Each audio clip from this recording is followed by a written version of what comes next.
well, let's just paint it. Painting is not something we want to do. I'll touch on that a little bit later. But being able to fix a home that has this kind of damage and do it efficiently and effectively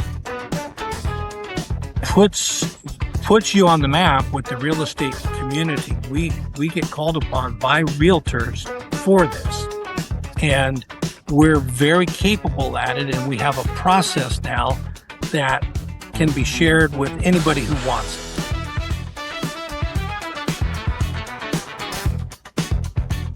Welcome to the Mitigation Handbook podcast. I'm here with Bob Jordan, restoration and mitigation expert and franchise owner for 10, 12 years, Bob? We are in our 10th year. Yep. And author of the Mitigation Handbook. Bob, you have some big news today. You've got a new article coming out soon. Well, I do. It's and it deals with understanding cigarette smoke odor and how to remove it. So I've got a paper that I've just written. It's in peer review by persons either associated with the IICRC or they were associated with the IICRC. These are all high-level individuals with decades of experience. This isn't an IICRC standard operating procedure or document, but I have people with those qualifications reading it. I've got a different scope for the paper, and we can explain that. But yes, well, no, it's so important, right? Because there's so many different ways to go about doing this work, and getting something that's peer reviewed by experts is going to be really important for someone who's going to try to take this on as a new service offering for their franchise. Right. And when we started doing jobs of this type, we weren't using this procedure. This has been forged in the field. Just over and over, and keeping our eyes open, adding things, subtracting things, changing things, different equipment, just working it until Bob, why is it so hard? Why is this such a difficulty? What is so difficult about this area of mitigation? Well, restoration? Cigarette smoke odor, first of all, there is a good market for this. Real estate professionals in particular list a house, they walk in, it's clear that it's got smoke odor damage. The first response for a lot of people is, well, let's just paint it. Painting is not something we want to do. I'll touch on that a little bit later. But being able to fix a home that has this kind of damage and do it efficiently and effectively puts you on the map with the real estate community. We get called upon by realtors for this, and we're very capable at it, and we have a process now that can be shared with anybody who wants it. Yeah, that's going to be a great source of contracts then, if realtors know that you can be very effective at getting rid of this smoke odor. You've got four key things in this, four key steps in this, in your process, in your paper. Let's go through the overall overview of your approach, and then we can take them one by one. The first thing, David, is we have to understand the challenge, like what's actually going on here. And then we want to understand the science behind smoke restoration. Everything that we have in here has been documented, has been understood, has been verified. And then we have the chemistry of smoke extraction. Smoke, you've got tars, nicotines, combustion products, oils. All of these things come into play and have to be dealt with properly. And then we have the field application. How do we remove it? And when we speak to that, I've got a lot to say on that, because that's really where the rubber meets the road. So it's understanding what's going on, and then what do I do about it? And when I'm doing this, understanding chemistry, science, physics, however you want to put it, Right. behind cigarette smoke odor removal and what we're up against, understanding who the enemy is here and how we're going to clobber them. I like that because you do two things at the same time, or one than the next. I mean, obviously, in the end, it's getting it done and getting it completed and restored. But then before that, knowing what is actually going on chemically can help you understand why these steps are so important and what are the things you're doing, what it's actually doing in order to get to that successful space. Yeah. And, I'm a licensed professional engineer. I also have a chemistry degree as well, too. But I'm not writing an engineering paper. I'm not writing a chemistry paper. The goal is always that this is understandable. It's easy to grasp. I've got a lot of figures throughout that show what's going on. And such that the everyday person has a good understanding of what they're doing, because that helps them to explain it to a potential customer. And that's really the goal of this. Given the restoration contractor tools, knowledge, sufficient education, and then how to do it, what to do, what are the products, what are the systems. Good. Okay. Well, first of all, the first step then is understanding the challenge. Talk a little bit about that. Well, there's a challenge here. So you've got unique characteristics of cigarette smoke contamination. I mean, and it gets everywhere. Most people older like me, when they were growing up, smoking cigarettes was as common as, eating a dessert after a meal. I mean, it just always happened in my home. And that's just how it is. Now, from firsthand experience, trying to clean the cars and whatnot, this smoke follows airflow. I mean, it goes into everything. It touches all surfaces, windows, windowsills, walls, popcorn ceilings, if you got them, cabinetry, vanities, countertops. I mean, it just goes everywhere. And the longer the damage persists, the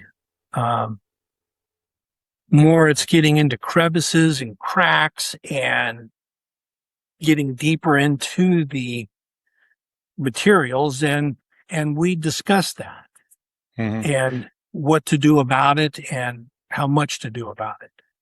So Bob, does this apply to any different smoke? Does it apply to, let's say, cigar smoke, marijuana smoke, cigarette smoke? Are those all in the same category? Does this same process work?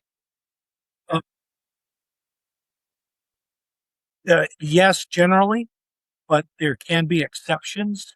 So, for example, cigar, one cigar is equivalent to like a pack of cigarettes when it comes to the output of what it's going to do to your walls. We actually did a home where it had cigar smoke damage, and we really had to lean on it. We had to keep after it, go along. So, and then part two. So part one is the unique characteristics of cigarette smoke. It just goes everywhere. We have done homes that have been damaged for 30 years. And when we're done, didn't even have to repaint. Everything was done. Part two is we're going to explore the science behind smoke contamination, including the microscopic structure of paint and adsorption versus absorption, diffusion, concentration gradients, and then that brown runoff. And I'll show some pictures of those as we proceed where it's bad news. At the end of my paper, I've got a photo gallery of field work that we're doing. We just did an assignment a couple of weeks ago, and I shared with the daughter, who's, my age group. So her mother, older, and cigarette smoking was very common. And I shared with the daughter I said, your mom really enjoyed smoking. We were running the brown stuff off like nobody's business. And I've got a picture of that in the paper as well too. That's a very polite way to put it too. Your mother just really enjoyed smoking. It's a very kind way to say it. It's true. And I can say that because my mother really enjoyed smoking. So we had that in common. In part 3, we're going to explain the chemistry of smoke removal, including surface tension, wetting, surfactants, emulsification, foaming the chemistry on and what that does. And then in the fourth part, we will transition from theory, which is not so much theory, but we'll transfer from theory to the practical application. Okay, Bob, I just got a job where they've got cigarette smoke odor in the house. What do I do? Well, the thing before you call me and ask me that, you want to get this paper first. And in the book, I describe where to get all of the chemistry and all of the materials. Great. That's but I have detailed procedures on how to do this. And our goal is every couple of years to update the handbook. So first quarter of next year, we'll be updating the handbook. It'll have been out for 2 years by then. And we will include this paper, like adapted for a book, and others in the series as well too. I plan on writing a number of papers in what I call the Understanding Restoration series. I mean, I want to do one on fire and smoke restoration, gross biohazard, mold, HVAC and ducts, water damage. That's great. Hoarding, That's great.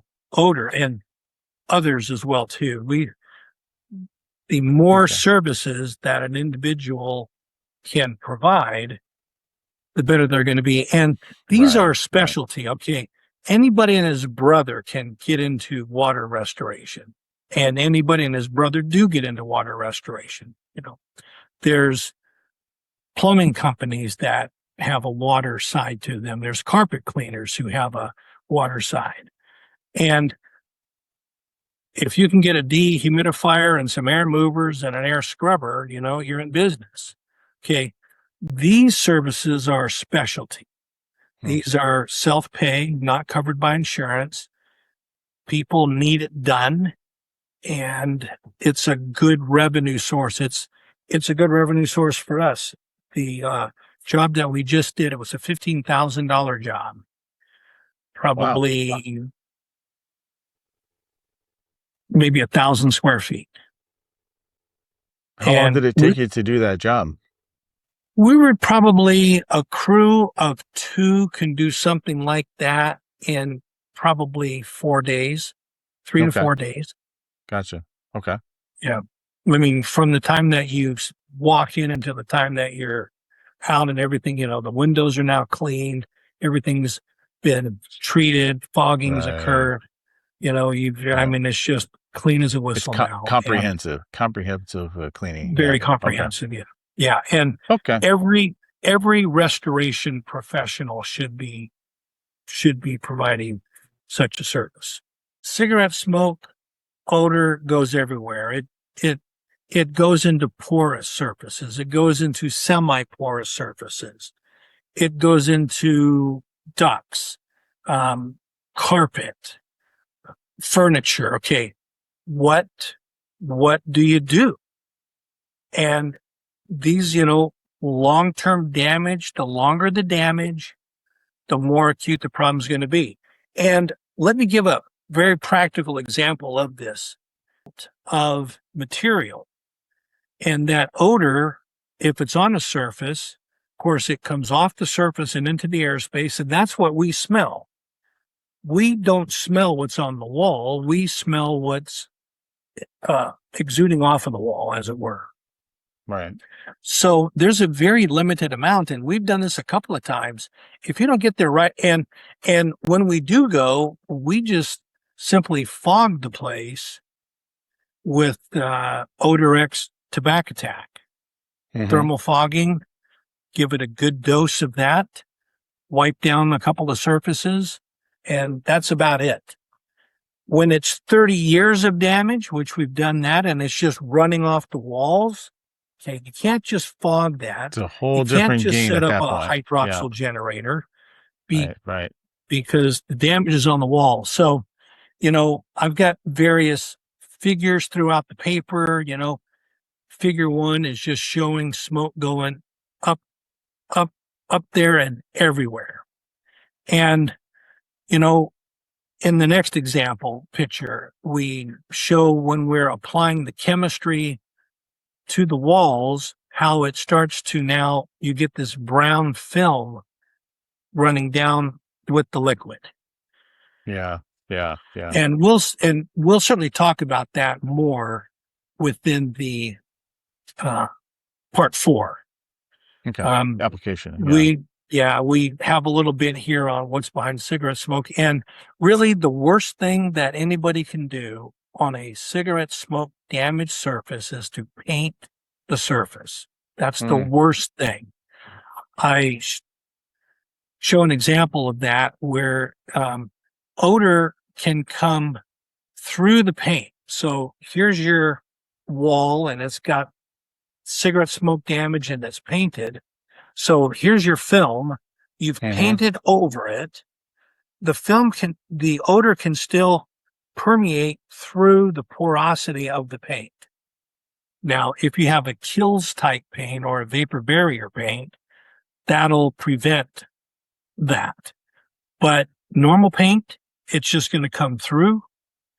And now you've kept us from being able to clean that surface because of this paint barrier.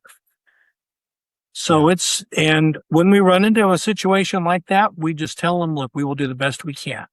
We will clean every surface. We will clean cabinetry. Cabinetry didn't get painted, so we can help, but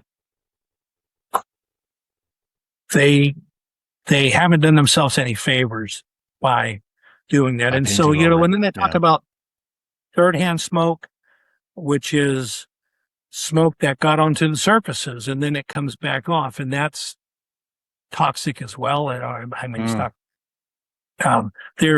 There's hidden reservoirs of smoke contamination. These are all part of the strategy of how are we going to fix this. And that's all part of the long term, because as you mentioned, short term, quick, you can fog it, get it done, wipe it down. But when it's long term, it's a whole new set of challenges, and that's where it really gets complex. Yes, and that's actually what the paper is about: long-term damage. When the film, when you're first starting to smoke in the room, say, then you get this light deposit. It's kind of like if it snows outside, right? First it sticks, and then it's starting to cover stuff. And then it's really covering stuff. And then it's really, really, really covering stuff. Okay. It's kind of like what's happening with just over the years, cigarette smoke damage occurs. And, we don't judge anybody whose home is like that. I mean, we were working with an elderly lady one time on a cigarette smoke odor job, and she was moving to the coast and she had to have her house sold. And she was really stressing about it. And even when we showed up, she was, smoking a cigarette. She was now sitting outside smoking, but that's what she was doing. And,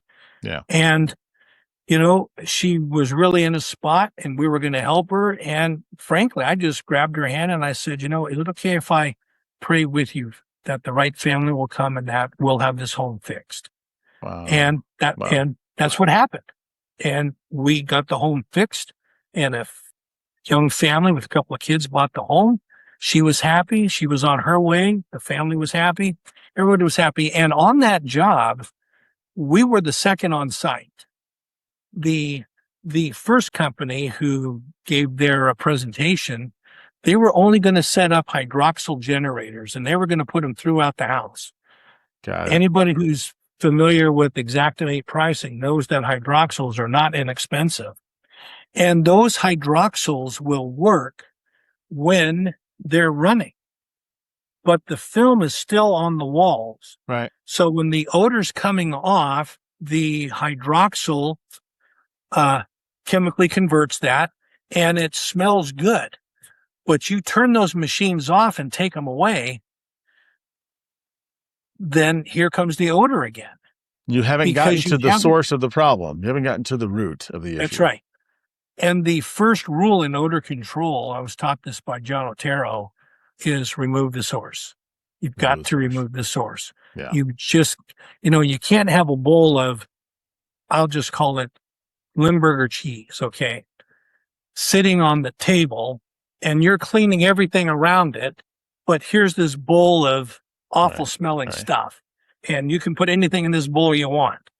You've got to get that bowl out of the house. Get that bowl taken care of. So that's pretty much the problems in part one. Why,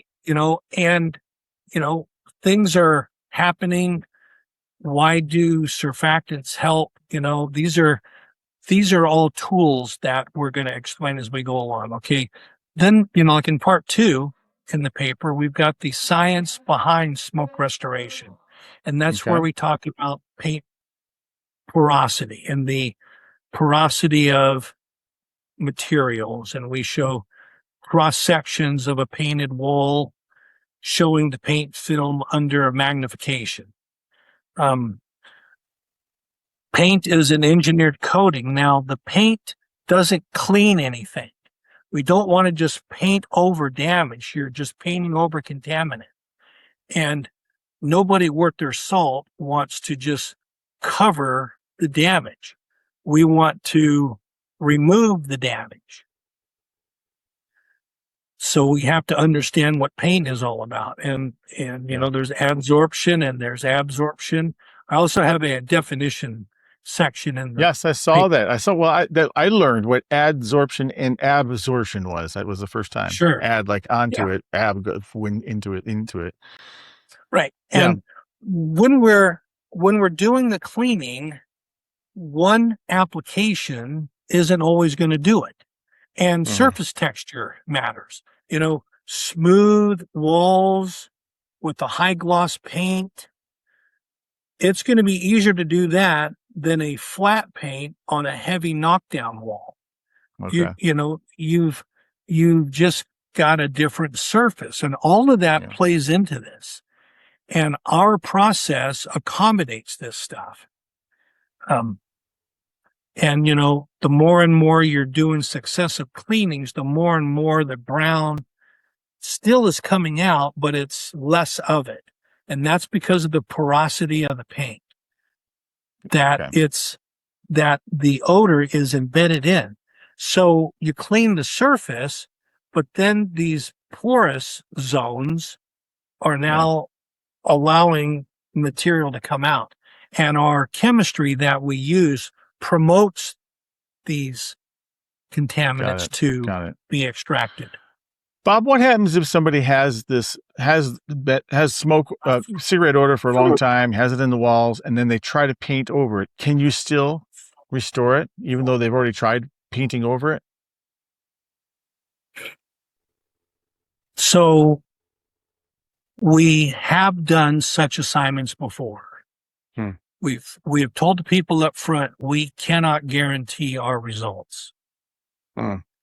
We tell them that we will. Now there's other structures in the home that don't get painted, say like doors with the wood finish, windowsills, windows, cabinetry, countertops.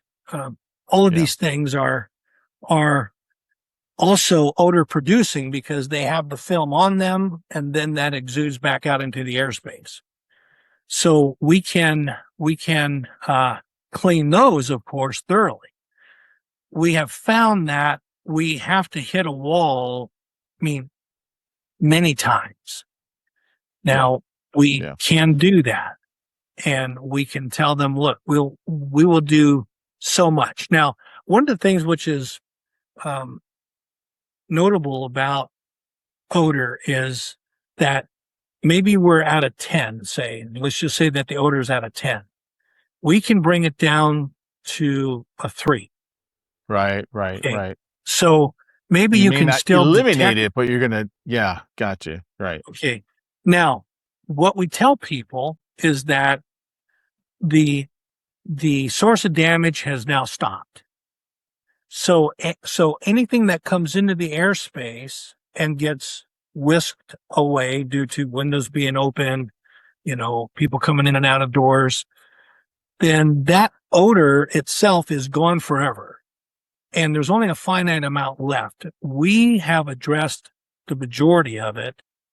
Painting hasn't helped our cause, but we can still do something. Gotcha. That's my question. Right. So you can still address it. Right. Yeah. And we tell them that it isn't the best situation. You might have to retouch up some areas because we've hit them long enough and hard enough to where now the paint maybe is marred. The paint is also not on a good substrate. It isn't adhering to a clean material. It's adhering to an oily surface, and everybody understands that. Okay. So this is that's the science of sorry. Well, yeah, and there's other phenomenon going on, and again, I'm not looking to write a paper which isn't useful, but I do talk about diffusion, concentration gradients, mass transfer, boundary layers, and surface removal. And it's written for a professional restorer who can understand this and understand it enough to know what's going on. And that's the goal. It is not a chemistry paper. It's not a engineering paper, but we do introduce that because it's part of the process. Okay. And well, then we should talk about various, go ahead.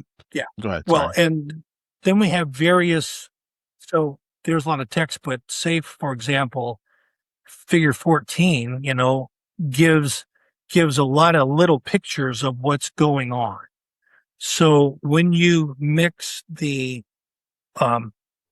diagrams and figures with the text, it should be understandable and be useful. And that's the intention. Got it. Okay. Well, that's the science. Go ahead. Yeah. Sorry. Go ahead. Well, yeah. Well, sorry. Yeah, I didn't mean to interrupt, but now we're on to part 3. Okay. The chemistry of smoke extraction. So here's our chemistry that we're using. We talk about surfactants. We talk about surface tension. We talk about wetting, contact angle, none of which anybody needs to be deeply knowledgeable about. It's just being exposed to the concept. This is what's understood to be going on. And then we move on. You're really just trying to, in the chemistry of smoke extraction, it's just showing the mitigator or the restoration professional what's actually going on and what chemically you're trying to do in order to remove the odor. Yeah. Emulsification, what's actually going on? Why is it that we foam it rather than just spray a liquid on it? We talk about dwell times. We talk about agitation. These are all things that enhance the experience. What we're introducing energy into the situation, be it chemical energy, mechanical energy, and such that we've got the chemistry working together. And again, I've got a summary diagram at the end of part 3 showing the different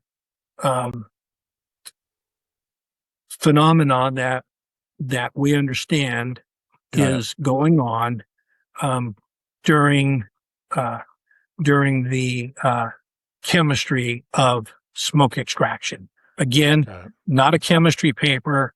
Don't be intimidated. I will email this PDF to you. It's in peer review. I've already gotten some outstanding input that has caused to strengthen the paper. Now, the fourth part is the field application. Okay. Now this is where we get into the nitty gritty. This is where all the stuff happens. It is. So certainly any procedure should start out with, health, safety, and a proper site assessment. So do I have to set containment anywhere? Do I, what is it that I'm going to wear? Well, I show a picture of a person in a full headset. We use the Max Air systems many times. It's an excellent headset respirator, full PPE gloves, and you're on your way. You just want to be properly attired, and restoration professionals understand that. Got it.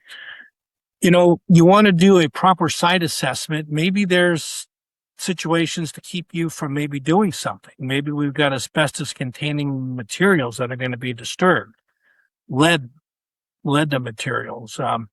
Maybe paint is peeling or loose. Maybe there's electrical wires hanging out. You got to look and see, do I even have a good environment to proceed? We also use what we call forensic restoration. Jeff Jones, who is the founder of the Microbial Warrior program. Sure, of course. And I've been quite well known.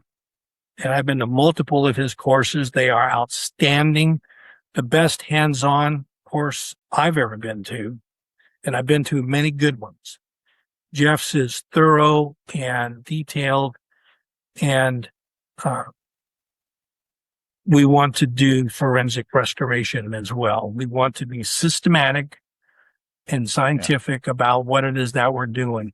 We aren't just coming in with a bucket of TSP and a bucket of, vinegar and a sponge, and here we go. That's not what you do. That's what everyday Mary and Joe do, because that's all they know to do. Right. But, and then that actually leads us to what I call the 4 stages of smoke extraction. Oh, okay. This is good. Right. So we apply our solution chemistry by way of a foamer. Okay. And I describe the foamer in the paper, and on the website, I show how to get it. And in the book, we also would describe it. But on the website, I've got a section for recommended resources, and there's all sorts of links to where you can get these chemistry and materials. And I'll just say, in full disclosure, I have no financial interest in any of the products or equipment or supplies that I reference. I am not married to any of this. This is what we're using. There's other products that could be used as well too. This is what we're doing. And if you want to use those, great. I get no kickback on purpose. You're just recommending them as a professional that knows this space and has experience in mitigation and restoration. And these are the tools and equipment that you would think you have found to be very, very helpful. And that's a part of the reason why we put out the book every 2 years, is because if the book, if I get new chemistry or new supplies or new equipment, then I'm going to put that in. And that's what we're going to use. So I'm not married to any of this. Okay, so the 4 stages. So contact is what we call the first stage. So I'm foaming on our solution chemistry. Part 2 is is what I call agitate. So now we're going to mechanically scrub the surfaces, and we have electrical tools that we use for this, battery operated. And that serves to disperse the foam 100% over the surface that we're working on. Don't foam 100% because now you're going to have chemistry running down. You just got too much. Right. So you foam it on first and then you spread it while you're agitating. Then we let it dwell. And that's why we want a foamed application, because it's going to dwell. It's going to sit there. And we talk about that in the earlier parts of the paper about what the dwell does. The surfactants, wetting, this all makes sense when you read the paper throughout and understand what the goal of it is. Now, the fourth part is what we call remove. And Jeff Jones teaches this. Howie Wolf teaches this. Darren Hudema teaches this. You've got to get the contaminant off and out. And that's the fourth part. So we use precision microfiber cloths on efficient mop heads, and we can pull the material off. And I've got pictures of the mop head, and it's dirty. And when you do a second application, it's less dirty. And sometimes you may be doing 3 applications. Yeah. Generally, by the third application, that's going to be sufficient. Typically, it's 1, 2, or 3 applications. Gotcha. Based upon the amount of damage. So, contact, agitate, dwell, remove. Got it. The brown runoff gets less and less, and I also have a little section on common mistakes that just helps the guy doing it for the first time. And when you do this for the first time, you're not going to be as quick on the draw as you will be when you're doing it for the 5th time. But you've got to do it for the first time sometime and just understand what's going on, get your equipment, get your chemistry, get your supplies, and be ready to go. And don't call me and saying, well, I don't have this and I don't have this, but will I be as successful if I don't do that? So, Bob, would you say that if someone wants to get started with this service, they really sort of need to take a step and decide to get all the equipment for all 4 steps of the field application? They're going to need the foaming, they need the fogging, of course, and then tools to remove. You have to make sure you have the right tools. But maybe the project you tackle isn't a big project. Maybe it's a small, 1,000 square feet, 500 square feet, and maybe it's not a really, really, really tricky one. I don't know. How do you get started with this service, knowing that you're going to grow into it and get into bigger and better projects with cigarette smoke removal? I think the investment's pretty modest. So our foamer doubles as a sprayer, and we get it from a company called Multi Sprayer out of Minnesota.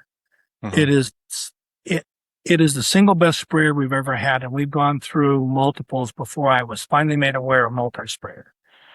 We use Chem Decon parts A and B supplied by Artemis Biosolutions out of Wooddale, Illinois. I've got links to all of this on the website. It is the cornerstone of all of our cleaning processes.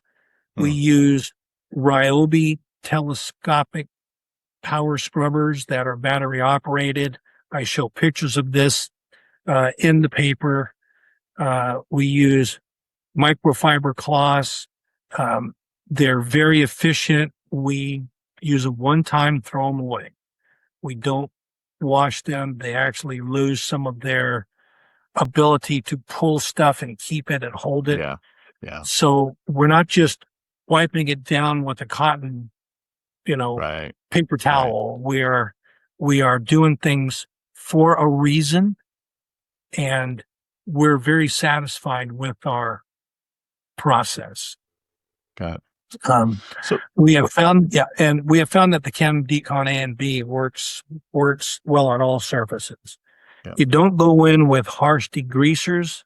They will strip the oils out of finished wood. The Chem Decon doesn't do that. And the Chem Decon has some very good surfactants as well. And you can't buy this at any store. Now you can buy TSP anywhere, and you can buy Simple Green anywhere, and you can buy Clorox anywhere.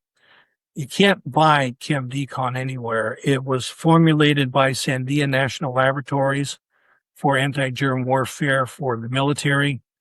And so Artemis is a licensed formulator, and we buy their products by the pallet because we use them for so many things, including cigarette smoke odor. Yeah. No, I know it's a great product. I've worked with them, as you know, and this was really, really remarkable, the kind of claims and testimonials that they have. Sure. So, Bob, if I'm a franchise owner and I want to get started, what do I do?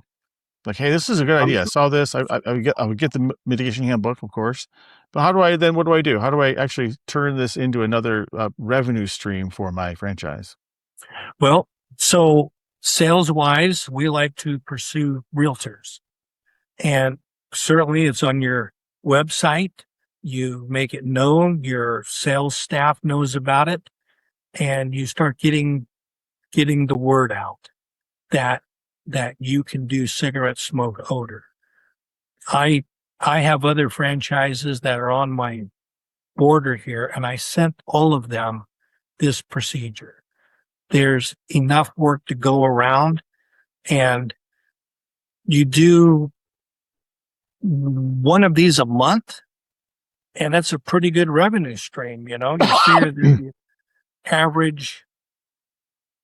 We have done jobs for, on the low end, we've done $6,000, $7,000 jobs where we knew we only had to go over it one time. The walls are really smooth. It was light damage. It was very light damage. So we kept the cost down. There's others that, you're going to have to be on a ladder. You got to get up to high places. It's just not as easy. We'll charge more accordingly. If I'm doing heavy knockdown, which is what we did in a home that had a cigar smoker, I mean, it's the worst of everything. So it's going to at least be 3 applications, maybe 4. Now, another thing I'll share too is you want to set customer expectations. So if I'm going into something with light damage, I'm pretty sure that we're going to be very successful.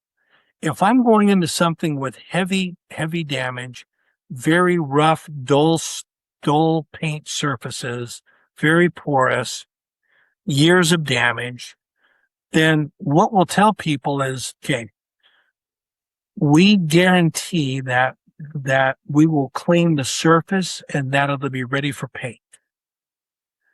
We might have to paint over some of the porous spots. You just can't get them out. We could apply solution chemistry a dozen times and we'd still be pulling stuff out. The key isn't necessarily that you got all of it out. The key is that the odor has been abated. There you go. Right. So that's what you're doing. Get rid of ridding the odor, or reducing the odor to significant amounts. Yeah. Right. So if you do the surface really well, you've done the surface well, so paint can adhere properly.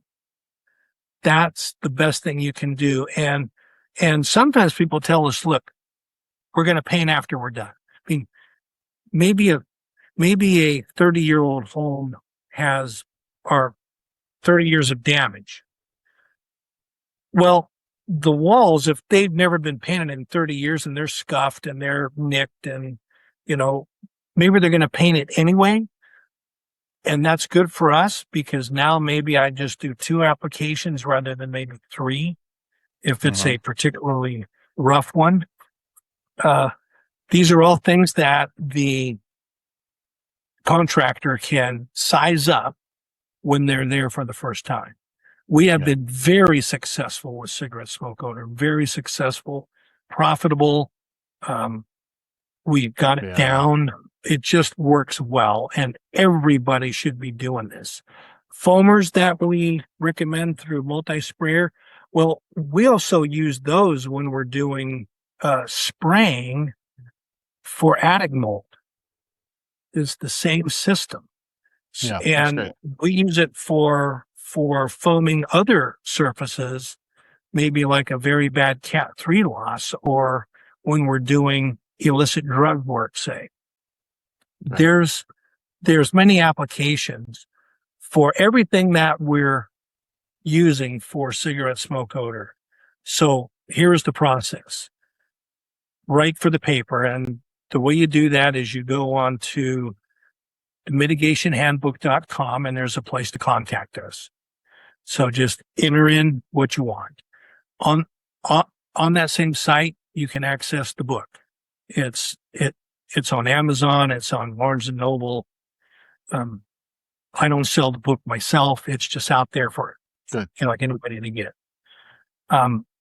If you call me after the fact, I will coach you on how to use the app, which is on the website. If a person obtains the book, then the app is useful on the website. If you don't have the book, the app doesn't have near the value that it would have if you had the book and you went through the procedures. Understand what's going on. Yeah. And then invest in this equipment and chemistry, and then you're in the game. And get started and start making some money mitigating and storing cigarette smoke odor. You got it. In the photo gallery, I show a wall with a fireplace on it, and it shows the outline of the pictures that were on the wall. Oh my gosh. And we show before and after. Never painted this place. Okay. Oh, you just cleaned it up. You didn't paint it. Smooth walls. Yeah. Ideal for our process. Okay. Yeah. And we were able to get them clean, and we have done that multiple times. So it's that's amazing. It's a pretty That's good great. deal. You can do it, and others can do it too if they follow your process. If they read the Mitigation Handbook, follow this article, work with you, they too can have that level of expertise and have that impact on clients, real estate agents, and families. Absolutely. Right. Well, Bob, thank you so much. Looking forward to hearing more about the article and this whole series, which we're calling, what's this series called? The Understanding Restoration series. Understanding Restoration. So this one is Understanding Cigarette Smoke Restoration. Yeah. We will do fire. We will do, water. We'll do certain biohazards, hoarding, ducts. We will describe, first of all, what is the problem, engineering chemistry behind it, so that there's an understanding what the physical world is doing. And then a field application followed by practical lessons. The goal of all these papers is that you can go out and do the work. You have the equipment, the tools, you have the process, you have the understanding of what's going on, and you can go out and speak to customers with understanding, do the work with understanding, train your crews with understanding, and be successful. We're doing it. Thriving practice. And have a thriving restoration business. Absolutely. Okay, great. Well, thank you, Bob, for taking time, and congratulations on this new article and this whole series. And we'll talk again soon. Sounds good, David. All the best.